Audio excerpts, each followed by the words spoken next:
Throughout much of computer history, but especially when the internet was invented, we've been enamored with the idea of an affordable, portable computing device for the home. However, for most of computer history, that idea simply wasn't possible. For example, in the 80s we had these little pocketable portable computers that could barely run basic commands. In the 90s, PDAs came along, but those were expensive if they were small, and they typically needed an external modem to connect to the internet, which was still very young at the time. And these devices typically had screens on par, if not worse, than a standard graphing calculator today. However, in the 2000s, a few things changed. Wireless internet access became commonplace, and we managed to make computers small enough to fit into little tiny portable devices, like the Sony Vaio here.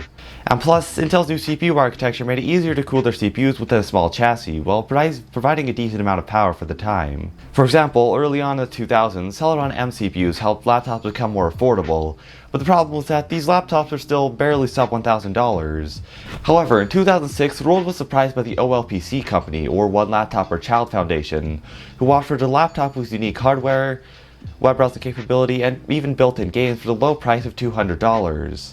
Asus caught on quickly, which brought us the EPC line of netbooks, which are some of the most famous around. Calling the first EPC model stripped down would be an understatement to say the least, given the completely locked down Linux operating system. That's right, these things didn't even run Windows at this point. They soldered on 4GB of non-upgradable flash storage, and the only sometimes upgradable gigabyte of RAM. This was combined with a plasticky build quality that made these prone to breaking. Before its time, it featured a webcam, wireless card, and even microphones to browse the early 2000s web just fine. When 2008 hit, things exploded though. Every computer manufacturer had to make a netbook. I'm talking Dell, Acer, Lenovo, HP, and even companies like Gateway and E-Machines rode the netbook trend right into the ground. This was the perfect time for netbooks to become possible too, because this was right during the 2008 economic depression that had people looking for an affordable way to get a computer at home. However, netbooks were short-lived, because by 2010, dual-core computing got more affordable, and build quality expectations for laptops were rising rapidly following the release of the unibody MacBook Pro in 2008. And in 2011, Google launched the first Chromebooks, which we know went on to become the standard for a web-based computer. And from there, netbooks had no future, unfortunately.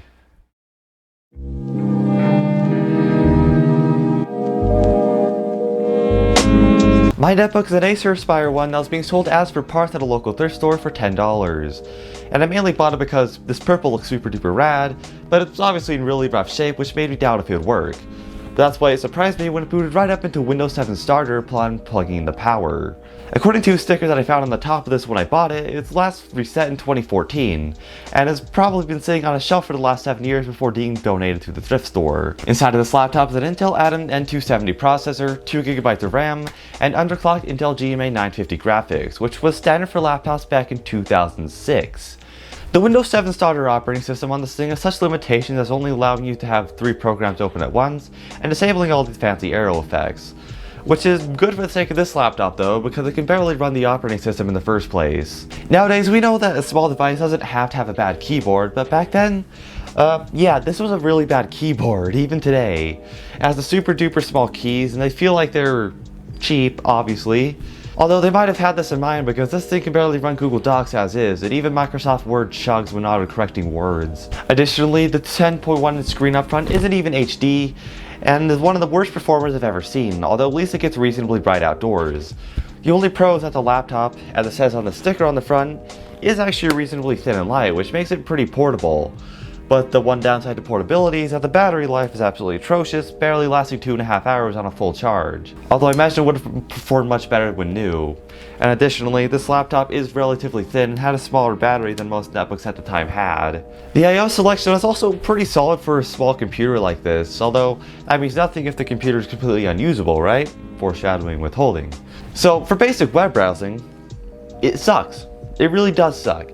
I mean, it takes several seconds to load even Google search results, and trying to play back modern HTML5 video, even at 360p, is a practice in frustration. Heavy modern sites like Facebook and Twitter do not work well at all, and even Discord freezes for like half a minute every time you try to do anything literally at all. But let's close Firefox for a second and try to play some games, because that's what a lot of people would probably buy a laptop for this to do, retro gaming. Flight Simulator X is a period accurate game for this machine, but even on the lowest settings, it played through a 7 FPS slideshow on the intro screen, with not even that much on screen. This is without mentioning that it doesn't seem to like the super low resolution of the internal screen much. It made me connect to an external monitor. If we go slightly newer, we have the game Super Tux Kart, which came out in 2007. I found that most of the levels were absolutely unplayable, presenting this 5 FPS slideshow of a game because of all the complex geometry in the levels, even though this game isn't particularly graphically intensive. However, there's this one Snowland level that actually was decently playable, running at a solid 30 FPS the entire time because of the simple geometry, and it's the best result we've had so far. However, if you want to do something a little bit more retro, I found that late 90s titles run pretty well. Half-Life and Midtown Madness run at a solid 30 to 40 FPS all the time, even on the high settings. Although these are games that are literally 10 years older than the laptop is, so I don't know if that's impressive or not.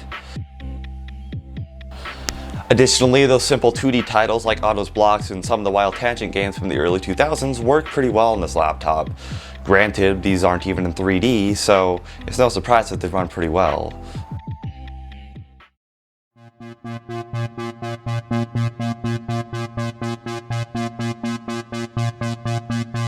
So, needless to say, I don't recommend this experience to anybody, especially in 2021. But even in like 2009, these laptops were practically e-waste the second they came out of the factory, given their very short lifespan.